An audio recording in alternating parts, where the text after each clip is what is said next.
അമ്മ ഇത് എവിടെ വെക്കണ്ടേ? എന്റെ തലയിലോട്ട് കയറ്റുപോയി. സാമാനം ഓർഡർ ചെയ്തിട്ട് അവൻ എന്നോട് ചോദിക്കുക, അരെ ഇത് മമ്മി പറഞ്ഞിട്ട് മേടിച്ചു. അല്ലെ തന്നെ വീട് മൊത്തം കച്ചറ. ഈ ചെറുക്കനായി വീട്ടിലെ മെയിൻ ഏറ്റവും വലിയ കച്ചറ ഇവനാ. സ്ഥലവും ഇല്ല വീട്ടിലെ, മുട്ടുസൂചി വെക്കാൻ പോലും സ്ഥലമില്ല. അന്നേരം ഓരോ സാമാനം മേടിച്ചോണ്ട് വന്നേക്കുന്നു. A few moments later.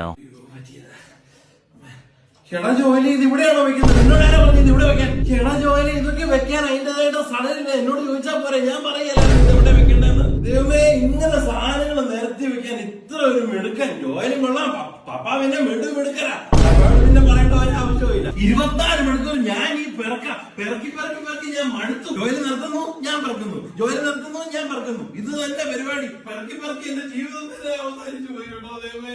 എനിക്ക് എന്താ വേദനയെന്നറിയാം. ഇത് വെച്ചോണ്ട ഞാൻ അഡ്ജസ്റ്റ് ചെയ്യുന്നത്. ഈ സാധനത്തിന് ഒടുക്കത്തെ വെയിറ്റ് ഞാൻ ഇത് കാരണമാണെന്ന് തോന്നുന്നു. എനിക്ക് ഇച്ചിരൂടെ ബൈക്ക് പേര് കൂടി ഇട്ടോളൂ.